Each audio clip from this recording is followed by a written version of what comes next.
Hello my dear student, welcome my YouTube channel. আজ আমি তোমাদের জন্য ইতিহাসের 5 মানের কয়েকটি প্রশ্ন নিয়ে এসেছি। এইখান থেকে 100% কমন পড়বে, এর বাইরেও না, এদিকে ওদিকেও একদম টোটালেই যাবে না। তার মধ্যে যেগুলো আরও বেশি ইম্পর্টেন্ট গুরুত্বপূর্ণ প্রশ্ন, সেটিতে আমি স্টার দিয়ে দিয়েছি। আর স্টারের ডিমান্ড অনুযায়ী তোমরা প্রশ্নগুলো মুখস্থ করে নিবে। যেমন বাংলায় সমাজ সংস্কারে রাজা রামমোহন রায় ঈশ্বরচন্দ্র বিদ্যাসাগরের অবদান লেখো। বঙ্গভঙ্গ বিরোধী আন্দোলনের সংক্ষিপ্ত পরিচয় দাও। এই বঙ্গভঙ্গ বিরোধীটাও খুব ইম্পর্টেন্ট। তারপরে বাংলায় সমাজ সংস্কার, রাজা রামমোহন রায়, এই প্রশ্নটাও প্রচুর গুরুত্বপূর্ণ।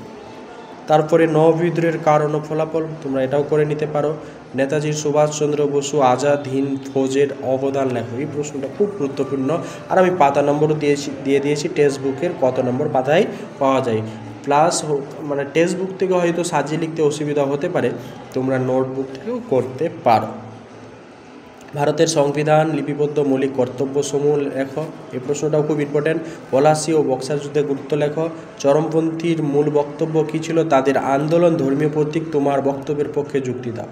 তারপর 8 নম্বর প্রশ্ন হচ্ছে পশ্চিমবঙ্গের গ্রাম পঞ্চায়েতের গঠন কার্যগুলি লেখো। 9 নম্বর হচ্ছে ব্রিটিশ কোম্পানির প্রশাসন ব্যবস্থায় অমলাতন্ত্রের ভূমিকা লেখো। সাঁওতাল বিদ্রোহের কারণ ফলাফল লেখো, এই প্রশ্নটাও ইম্পর্টেন্ট প্রশ্ন। আর জালিয়ানওয়ালাবাগের ঘটনাগুলি লেখা। এবার এখান থেকে তোমরা কী যে বলে স্ক্রিনশট করে নাও। আমি একটু ভিডিওটাকে দাঁড়িয়ে রাখছি, তোমরা এখান থেকে স্ক্রিনশট করতে পারো।